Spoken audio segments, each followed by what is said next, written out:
జనరల్‌గా మనకి ఎలక్షన్స్ అయిన తర్వాత ఎగ్జిట్ పోల్స్ టైంలో కానీ, లేకపోతే ఏదైనా కొంచెం రిజల్ట్స్ తారుమారవుతున్నాయి.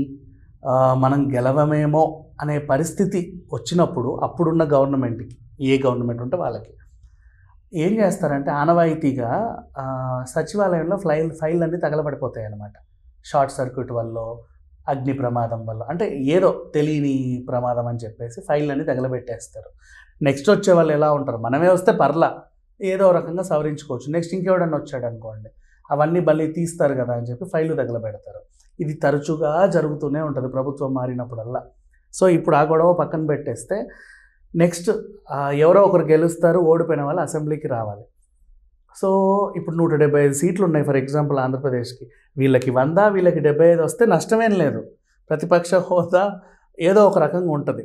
పోనీ ఎంత కాదనుకున్న సగం సగం వచ్చినా, లేక కాస్త అటు ఇటు వచ్చినా నష్టం లేదు. కానీ క్లీన్ స్వీప్ చేసినప్పుడు ఏమవుతుందంటే అవతల వాళ్ళు తలెత్తుకునే పరిస్థితి ఉండదు. అంటే వీళ్ళు వెక్కిరిస్తారని కాదు, వాళ్ళకు కూడా ఒక టైప్ ఆఫ్ గిల్ట్ ఉంటుంది. ఆ గిల్ట్ వల్ల అసెంబ్లీలో అడుగు పెట్టడానికి మొహమాటము ఇంకొన్ని అడ్డొస్తూ ఉంటాయి.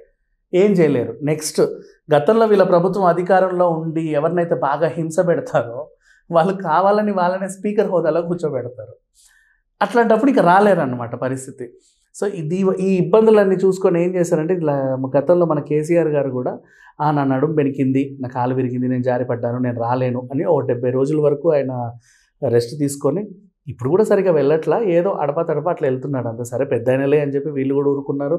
ఆయన మంచం మీద పడ్డప్పుడు రేవంత్ రెడ్డి గారు కూడా బొకే పట్టుకొని వెళ్ళాడు, బాగానే గడిచింది. ఇప్పుడు జగన్ గారి వంతు వచ్చింది. 165తో వీళ్ళు క్లీన్ స్వీప్ చేసి 11 చాలే తీసుకో, మరి ఎందుకులే బాధపడతామని ఇచ్చినప్పుడు కొంచెం ఆ పెయిన్ ఉంటుంది. కాబట్టి మొన్న అసెంబ్లీకి వచ్చినప్పుడు కూడా కొంచెం అయిష్టంగానే ఉన్నాడు. అయితే మనకి సీటింగ్ ఎలా ఉంటుందంటే అసెంబ్లీలో ప్రతిపక్ష హోదాలో ఉన్న వాళ్ళు ఇక్కడ కూర్చొని, ఇతరులు వెనకాల ఉంటారు. అంటే కొంచెం ఇండిపెండెంట్లో, లేకపోతే 2 సీట్లు వచ్చిన వాళ్ళు, 3 సీట్లు వచ్చిన వాళ్ళు కొంచెం వెనకాల అక్కడెక్కడో కూర్చోబెడతారు. అండ్ మళ్ళీ ఆల్ఫాబెటిక్ ఆర్డర్ ప్రకారంగా చూసుకున్న జే 9, 11 కొంచెం అటు వెనక్కి వెళ్ళాల్సిందే ఖచ్చితంగా. సో ఆయన సీట్ మొన్నటిదాకా ముందు కూర్చొని నువ్వు కూర్చో అని చెప్పి గట్టిగా గర్జించిన ఆయన సడన్గా వెనకాల లాస్ట్ బెంచ్లో కూర్చోబెట్టేసరికి కొంచెం ఉంటుంది ఎవరికైనా సరే ఆ పెయిన్ అనేది. కాబట్టి ఆయన ఏం చేశాడు, ఇప్పటికిప్పుడు వెళ్తే బాగోదు, అలా అని వెళ్ళలేను, కొన్నాళ్ళు గ్యాప్ తీసుకుంటే బాగుంటుంది. అనారోగ్యం ప్రతి ఒక్కరికి ఈజీగా వచ్చేది అదొకటే కదా. సో మొన్న ఇడుపులపాయ నుంచి కడపకి వచ్చేటప్పుడు దారిలో కాన్వాయ్కి తప్పిన ప్రమాదం అని మనం వార్త చదివాం. సడన్గా ఆయన కాలు బెనికిందనమాట ఆ సడన్ బ్రేక్ వేసేసరికి. అండ్ ఎక్కువసేపు నిలబడ్డందుకు పాపం కాలు కూడా వాచిందట. సో ఇప్పట్లో అయితే సరిగ్గా నడిచే దాఖలాలు ఏం లేవని డాక్టర్ రిపోర్ట్లో ఇస్తే, ఆయన సొంతిల్లు ఇడుపులపాయలో ఒక బంగ్లా అయితే ఉంది, అక్కడికి వెళ్ళి రెస్ట్ తీసుకుంటున్నాడు ప్రజెంట్. సో ఇప్పట్లో జగన్ గారు ఈ శీతాకాల సమావేశాలు కానీ, ఈ వర్షాకాల సమావేశాలు కానీ వచ్చే అవకాశం అయితే లేదు. నెక్స్ట్ మరి మేబీ ఏమైనా బడ్జెట్ సమావేశాలు లాంటి కీలక అంశాలు ఏమైనా ఉంటే ఆ టైంలో వస్తాడేమో తెలియదు. అంటే ఇప్పుడు ప్రభుత్వం మారిన 100% ఇప్పుడు ఒక బడ్జెట్ అనేది పెడతారు కదా, వార్షిక సంవత్సరానికి సంబంధించినటువంటి బడ్జెట్. అంటే ఆ రోజు అంటే కీలకం, అందరు ప్రెజెన్స్ అయితే ఉండాలి. అలాంటి వాటికైనా వస్తాడో లేదో తెలియదు. కానీ ప్రజెంట్ అయితే ఆయన రెస్ట్ తీసుకుంటున్నారు.